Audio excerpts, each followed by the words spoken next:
नमस्कार समस्त दर्शक मानक मोर स्वागत विपाशा बिजु ब्लॉग रे।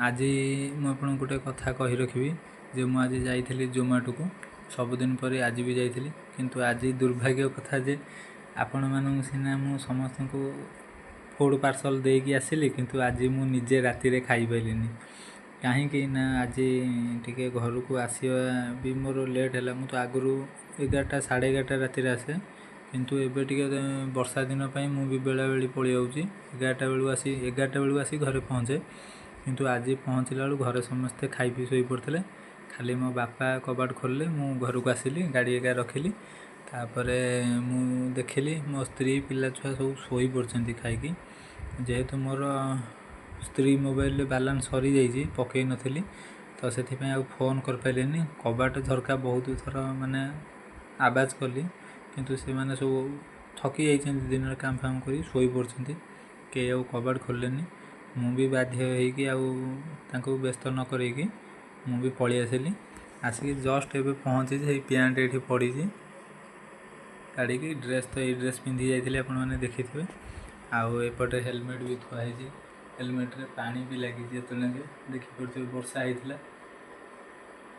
केन्द्रापड़ा मार्केट रे आज मेघ होता ये लास्ट ऑर्डर मु देकी आसथि जो सब्सक्राइबर माने मोर देखी थे तो निश्चय जानी थे से माने आसिकी थोईदेली ये बोतल नहीं पानी बोतल आम सांगे सब रुए जोमेटो गला कहीं इमरजेन्सी कौटी शोष कले आम पा पीऊ से बोतल पानी थिला पी देइछि एबे जाउछि शोई पड़ी पारि सारे बिछना पारि सारे से सब तले शोइछन्ति जाउछि शोई पड़ी कहीं से डिस्टर्ब कलेनी उठी थे तकलीफ होता किंतु जाउछि शोई पड़ी आज आउ खाई हेलानी किसी भोक तो अच्छी किंतु पानी पी देइछि शोई पड़ी काली सकाळु जाई खाइबी किंतु मते एति खुशी लगे जे मु जोमेटो रे काम करछि सत कहीं मु बहुत माने काम करे सकाळे जाए मोर शोरूम कम जो अच्छी मारुति रे तो सेठी जाए सेठी 9टारू 6:30 7टा करके आसे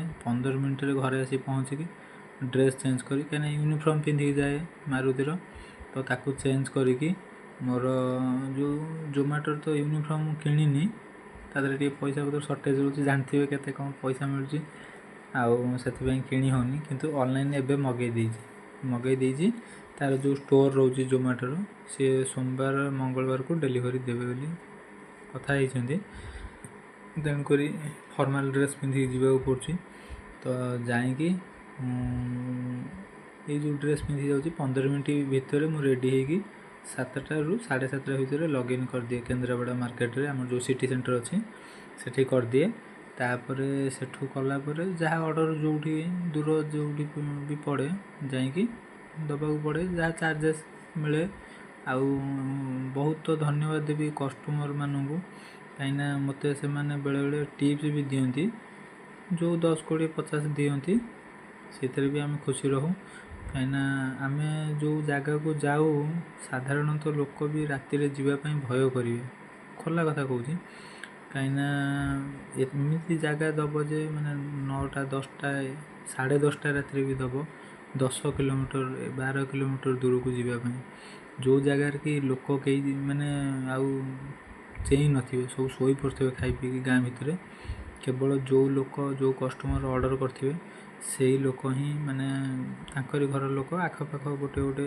चेई थे ना सब शोई पड़ते बाटर गला बेले बेले बेले माने 2 किलोमीटर 4 किलोमीटर ये सब पूरा निछाटिया आसो एत निछाटिया जे दी साइड खाली जंगल भाया माने गछ थी आउ लोक कहीं भी नथिबे सुनसान पूरा ता भीतर भी जीवा पड़े से वीडियो तो मुझे करें ना कहीं ऑनलाइन थिला बेले आमको मैप रो बहुत साहाय्य रही है जहाँफल जीपीएस लोकेशन देखी देखी जीवाई आउ रास्ता आमको देखापी सेटा ऑन थाए ताकू आम माने बात करिके आम वीडियो भी से करना राति टाइम रे मते बहुत लोक भी कमेंट कर प्लस तापर भी मत मैंने कस्टमर भी पचारती जे तुम जोमेटो काम कर वीडियो कौन छाड़ूना केवल फैमिली ब्लॉग एक कर कहली देखूँ आपण मैंने कहते सत किंतु आम जो राति जाऊ आमर गोटे मात्र सहारा थाए कि आम मोबाइल मैप माध्यम ही आम जा पहुँचू ତେଣୁକରି ସେ ଟାଇମ୍ରେ ଭିଡ଼ିଓ କଲେ ଆମେ ଲୋକେସନ୍ ଟିକେ ଭୁଲ ଭାଲ ହେଇଯିବ ମାନେ ପୁଣି 2 କିଲୋମିଟର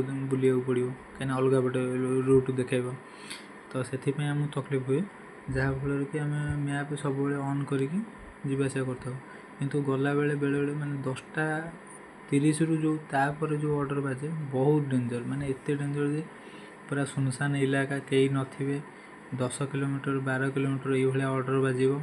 ଆମେ ନେଇକି ଯିବୁ, କେବଳ ଗଛ ବୁଛ ପୁରା ନିସ୍ତବ୍ଧ, ଗୋଟେ ବି ଗାଡ଼ି ନଥିବ, କେବଳ ହିଁ ଆମ ଗାଡ଼ି ଯାଉଥିବ ସେତିକି।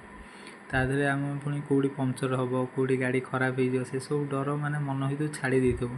କାହିଁକିନା ଜୋମାଟୋରେ ଯିବା ବି ଏତେ ସହଜ ନୁହେଁ, ମାନେ ସେଇଭଳିଆ ମାନେ ମାଇଣ୍ଡରେ ପୁରା ଷ୍ଟ୍ରଙ୍ଗ ଥିବା ଦରକାର ଯେ ଆଗକୁ ମୋର ଏଇଆ ହେବ, ଯଦି ଦେଖାଯିବ। କି ଗାଡ଼ି ପଙ୍କଚର୍ ହେଲେ ମୁଁ 8 କିଲୋମିଟର ଗଡ଼େଇବି, କି ଗାଡ଼ି ଖରାପ ହେଇଗଲେ ମୁଁ କ'ଣ ସାହାଯ୍ୟ ନେବି। ଏଥିପାଇଁ ବହୁତ ତକଲିଫ ଲାଗେ। ସେତେବେଳେ ତ ଆମେ ଭାବୁନା ସେଗୁଡ଼ା, କାହିଁକି ନା ସେତେବେଳେ ଆମର ଦେଖନ୍ତୁ ଘର ପାଇଁ ଆମକୁ ପଇସା ଦରକାର। ଆମେ ଏତେ ଇଏ ନୁହଁ ଯେ ମାନେ ପଇସା କେଉଁଠୁ ଆସିବ, କ'ଣ କରିବ କରିବ, ସେଥିପାଇଁ ଆମକୁ ଟିକେ ତକଲିଫ ହୁଏ। ଘର ପାଇଁ ପଇସା ଦରକାର, ସେଥିପାଇଁ ଖଟିବାକୁ ପଡ଼ିବ। କାହିଁକିନା ଆମ ଘରେ ମୁଁ ଏକୁଟିଆ ରୋଜଗାର କରେ, ବାପା ଆଉ ମୋ ସ୍ତ୍ରୀ, ମୋ ଛୋଟ ଛୋଟ ଛୁଆ 2ଟା, ସେମାନେ ତ ରୋଜଗାର କରିବେନି ନା। ତ ଆମେ ଯେହେତୁ ମୁଁ ଏକୁଟିଆ ରୋଜଗାର କରେ, ଯେଉଁ ଘରେ ଜାଣିଥିବେ ଗୋଟେ ପୁଅ ମାନେ କେତେ ଟେନସନ୍ ଆଉ କେତେ ତକଲିଫ। ତା ଦେହରେ ଆମେ ସେଇଥିରେ ମୁଁ ଯାଇକି କାମ କରିକି ଆସିଲେ, କାହିଁକିନା ମୋ ସୋରୁମ୍ରେ ଯେତିକି ପଇସା ମିଳେ ଚଳି ହେବନି, 8,000 ଟଙ୍କା 9,000 ଟଙ୍କାରେ କ'ଣ ଚଳି ହେବନି ନା। ତେଣୁକରି ଜୋମାଟୋ କାମ କରେ, ଜୋମାଟୋରେ ଯେଉଁ ମାସକୁ 5,000 ବାହାରେ, ତ ସେଥିରେ ଟିକେ ଆଡ଼ଜଷ୍ଟମେଣ୍ଟ ହେଇଯାଏ। ଆଉ ସେଥିପାଇଁ ମୁଁ ମାନେ କେତେ ମୁଁ ଯେମିତି ଯାଏ ସେମିତି ସମସ୍ତେ ବି ପିଲା ଯାଆନ୍ତି, କିନ୍ତୁ ରାତି 10ଟା ବେଳକୁ 80% 90% ପିଲା ଜୋମାଟୋ ବନ୍ଦ କରିଦେଇଥିବେ, ମାନେ ସେମାନେ ଯାଇନଥିବେ, ଅନଲାଇନ୍ ଆଉ ନଥିବେ। ଆମେ ରହୁ 4-5 ଜଣ ଯିଏ, ସେଇ ଆମେ ଦୌଡ଼ା ଦୌଡ଼ି କରୁ, ଯେଉଁଠୁ ଅର୍ଡ଼ର କରି ଦେଉ। ମୁଁ ଏତିକି ଧ୍ୟାନ ଦିଏ ଯେ କୌଣସି କଷ୍ଟମର, କୌଣସି ଆମର ମାନେ ପାର୍ଟନର ଯେମିତି ଭୋକ ଉପାସରେ ନ ରୁହନ୍ତୁ। ଆମେ ଯାଉ ତାଙ୍କ ପାଖକୁ, କିନ୍ତୁ ଆମକୁ ସେତେବେଳେ ବହୁତ ଭୋକ କରୁଥିବ। ଆମେ ଯେତେବେଳେ ଯାଉ ଅର୍ଡ଼ର ନେଇକି, ଦେଖନ୍ତୁ ମୁଁ ଦିନ 12ଟା 1ଟାରେ ଖାଇଥିବି, କମ୍ପାନୀରୁ ଆସିକି 1ଟାରୁ 2ଟା ଲଞ୍ଚ ଟାଇମ୍, ତାରି ଭିତରେ ମୁଁ ଖାଇଥିବି ସେତିକି। ସଞ୍ଜବେଳେ ତ କିଛି ଖାଇନଥିବି। ମାର୍କେଟରେ ହିଁ ପହଞ୍ଚିଲା ପରେ ମାର୍କେଟରେ ବି କୌଣସି ଜିନିଷ ଖାଇ ହେବନି, କାହିଁକିନା ଅର୍ଡ଼ର ତା ପଛରୁ ରହିଥିବ, ଅପେକ୍ଷାରେ ଥବ, କେଉଁଠି ବି କିଛି ଖାଇ ହେବନି। କେଉଁଠି ଯଦି ମୁଁ ଗୋଟେ କଥା କହୁଛି, ଆମେ ଗୁଟକା ଫୁଟକା ଖାଇଦେଉ, କେତେବେଳେ ପାନ ଫାନ ଖାଇଦେଉ, ସେତିକି। ସେଇଟା ଟିକେ ମାନେ ମୋର ଅଭ୍ୟାସ ଗୋଟେ ରହିଯାଇଛି, କିନ୍ତୁ ସେତିକି ନ ଖାଇଲେ ବି ଆମେ ଗାଡ଼ି ଚଲେଇକି ଯାଇପାରିବୁନି, କି ନିଜ ମନ ଭିତରେ ବି ଷ୍ଟ୍ରଙ୍ଗ ଆସିବନି। ତ ସେଥିପାଇଁ ଆମେ ଗୋଟେ ହୋସ୍ରେ ଯାଉ। ତ କିନ୍ତୁ ସେଗୁଡ଼ା ଖାଇବା କଥା ନୁହେଁ, ଖାଇବେନି। ତାପରକୁ ଆମେ କ'ଣ ସେଇ ଯେଉଁ ମାନେ ଭୋକ ଏତେ କରୁଥାଏ ଯେ ଆମେ କେମିତି ଅର୍ଡ଼ର ଦେବୁ, ତାପରେ କେଉଁ ଅର୍ଡ଼ର ପଡ଼ିବ, ଯେମିତି 200-300 ଟଙ୍କା ରାତି ଭିତରେ ରୋଜଗାର ହେବ, ଆମେ ଘରକୁ ଆସିବୁ। କିନ୍ତୁ ଯଦି ଦୁର୍ଭାଗ୍ୟ କଥା, ଘରେ ପହଞ୍ଚିକି ଯଦି ସମସ୍ତେ ଶୋଇପଡ଼ିଥିବେ, କାହିଁକିନା ସେମାନେ ବି ଘରେ କାମ କରୁଛନ୍ତି ନା, ଆମେ ତାଙ୍କୁ ଦୋଷ ଦେଲେ ହେବନି। ଗୋଟେ ପୁଅ ପିଲା ହିସାବରେ ଆମେ ଯେତିକି କାମ କରୁଛୁ, ତାପରକୁ ଆମ ଘରେ ଯେଉଁ ସ୍ତ୍ରୀ ଲୋକ ଅଛନ୍ତି, କି ନିଜ ସ୍ତ୍ରୀ ହେଉ କି ମାଆ ହୁଅନ୍ତୁ, ଭଉଣୀ ହୁଅନ୍ତୁ, ସେମାନେ ବି ଘରେ ବହୁତ କାମ କରୁଛନ୍ତି। ଆମର ତ କେଉଁଦିନ ଛୁଟି ଅଛି କି ଆମେ ଆରାମ କରିପାରିବା ଘଣ୍ଟା ଦିନ, ସେମାନେ କିନ୍ତୁ କେବେ ବି କରିପାରିବେନି। କାହିଁକି ନା ପୁରା ଘରର ଭାର ହିଁ ତାଙ୍କ ଉପରେ ଥାଏ। ଆଉ ତାପରେ ସେମାନେ କ'ଣ ରୋଷେଇ କାମ କେବେ ବନ୍ଦ ନଥିବ, ଜାଣିଥିବେ। କାହିଁକିନା ରୋଷେଇଟା ଆମ ଘର, ପଇସା ଥାଉ ନଥାଉ ରୋଷେଇ ହେବା କଥା ହେବ, ଆମେ ଖାଇବା କଥା ଯେମିତି ହେଲେ ଖାଇବା।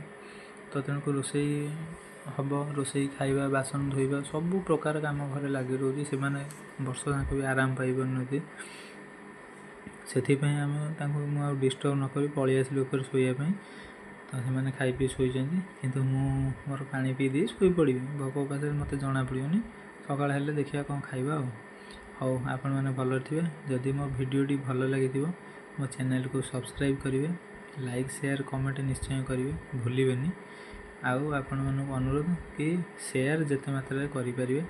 ଆଉ ଗୋଟିଏ କଥା ମୁଁ କହି ରଖୁଛି ଯେ ଆମ କେନ୍ଦ୍ରାପଡ଼ାରେ ସ୍ୱିଗି ଜୋମାଟୋ 2 ବର୍ଷ 3 ବର୍ଷ ହେବ ଚାଲୁ ହେଇଯାଇଛି। ସେଇଟା ବହୁତ ବଡ଼ କଥା, କାହିଁକିନା କେତେ ପରିବାର କେତେ ଅସୁବିଧାରେ ଥିବେ। ତାଙ୍କ ପାଖରେ ସେମାନେ ସବୁ ମାନେ ଆମ ଭଳି ନୁହନ୍ତି, ମିଡ଼ିଲ୍ କ୍ଲାସ୍ କି ଲୋ କ୍ଲାସ୍ର ନୁହନ୍ତି, ସେମାନେ ହାଇ ଫାଇ ଲୋକ। କିନ୍ତୁ ସେମାନଙ୍କର ମାନେ ଟାଇମ୍ ନଥିବ, କି ସେମାନେ ଘରୁ ଯାଇକି ରେଷ୍ଟୁରାଣ୍ଟରୁ ଆଣିପାରୁନଥିବେ, ଘରେ କେହି ମେମ୍ବର ନଥିବେ, ତ ସେଥିପାଇଁ ସେମାନେ ଅର୍ଡ଼ର କରନ୍ତି ଖାଇବା।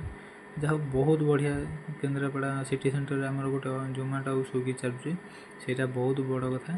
ଆଉ ଏ ଭିଡ଼ିଓଟାକୁ ଯେତେ ମାତ୍ରାରେ ଚାହିଁବେ ଆପଣ ଫେସବୁକ୍ ହ୍ୱାଟ୍ସଆପ୍ ମାଧ୍ୟମରେ ସେୟାର କରିବେ।